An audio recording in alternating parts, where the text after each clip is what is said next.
Delhi police constable recruitment 2024లో విడుదల కానుంది. ఎవరైనా సరే ఢిల్లీ పోలీస్ రిక్రూట్మెంట్ గురించి తెలుసుకోవాలనుకుంటే అఫీషియల్ వెబ్సైట్లో అడ్వర్టైజ్మెంట్ రిలీజ్ చేయడం జరిగింది. ఢిల్లీ పోలీస్ కానిస్టేబుల్ రిక్రూట్మెంట్ గురించి తెలుసుకోవాలనుకుంటే వీడియోని స్కిప్ చేయకుండా చివరి వరకు చూడండి.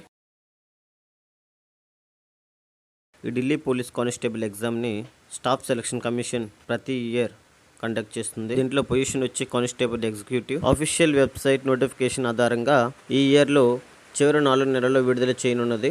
అఫీషియల్ వెబ్సైట్లో నోటిఫికేషన్ రిలీజ్ అయిన తర్వాత మనకు 4 వారాల సమయం ఉంటుంది ఫామ్ ఫిల్ చేసుకోవడానికి. అదేవిధంగా వేకెన్సీస్ చూసుకున్నట్లయితే 8,000 నుంచి 9,000 వేకెన్సీస్ ఎక్స్పెక్ట్ చేయవచ్చు. అదేవిధంగా ఎలిజిబిలిటీ క్రైటీరియా చూసుకున్నట్లయితే ఇంటర్మీడియట్ సైన్స్, కామర్స్ మరియు ఆర్ట్స్. ప్రతి ఒక్క అభ్యర్థి ఈ ఫామ్ను ఫిల్ చేసుకోవచ్చు.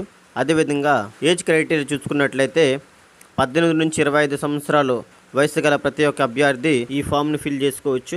అప్లికేషన్ ఫీజు చూసుకున్నట్లయితే జనరల్, ఓబీసీ, ఈడబ్ల్యూఎస్ మేల్ అభ్యర్థులకి కేవలం 100 రూపాయలు. అదేవిధంగా సెలక్షన్ ప్రాసెస్ చూసుకున్నట్లయితే సిబిటి మరియు పిఈ అండ్ ఎంటీ అంటే physical efficiency and mental measurement time. ఎవరైనా ఆఫీషియల్ వెబ్సైట్ని చెక్ చేయాలనుకుంటే ssc.gov.in లోకి లాగిన్ అయ్యి చెక్ చేసుకోవచ్చు. ఈ జాబ్కి అప్లై చేసుకుంటాను అనుకున్న అభ్యర్థులు అఫీషియల్ వెబ్సైట్లోకి వెళ్ళిన తర్వాత అప్లై చేసుకున్న లింక్ ఉంటుంది, వెళ్ళి అప్లై చేసుకోవచ్చు. దీంట్లో ఏజ్ రిలాక్సేషన్ చూసుకున్నట్లయితే ఓబీసీకి 3 సంవత్సరాలు, అదేవిధంగా ఎస్సీ ఎస్టీకి 5 సంవత్సరాల రిలాక్సేషన్ ఉంటుంది. ఇంతకు ముందు చెప్పుకున్నట్లు దీంట్లో అప్లికేషన్ ఫీజు చూసుకున్నట్లయితే జనరల్, ఓడబ్ల్యూసీ, ఈడబ్ల్యూఎస్ మేల్ అభ్యర్థులకి కేవలం 100 రూపాయల ఫీజు ఉంటుంది. ఈ అప్లికేషన్ ఫీను డెబిట్ కార్డ్ లేదా క్రెడిట్ కార్డ్ ద్వారా సబ్మిట్ చేసుకోవచ్చు. సెలక్షన్ ప్రాసెస్ లో 2 స్టేజెస్ ఉంటాయి. ఒకటి కంప్యూటర్ బేస్డ్ టెస్ట్ ఉంటుంది, రెండోది physical efficiency and measurement test ఉంటుంది. ఏ అభ్యర్థి అయితే ఫస్ట్ స్టేజ్ ను క్వాలిఫై చేస్తారో వారికి సెకండ్ స్టేజ్ ఆఫ్ టెస్ట్ కి పిలవడం జరుగుతుంది. ఈ వీడియోని చివరి వరకు చూసినందుకు అందరికీ ధన్యవాదములు. అదే విధంగా ఎటువంటి క్వారీ ఉన్నా సరే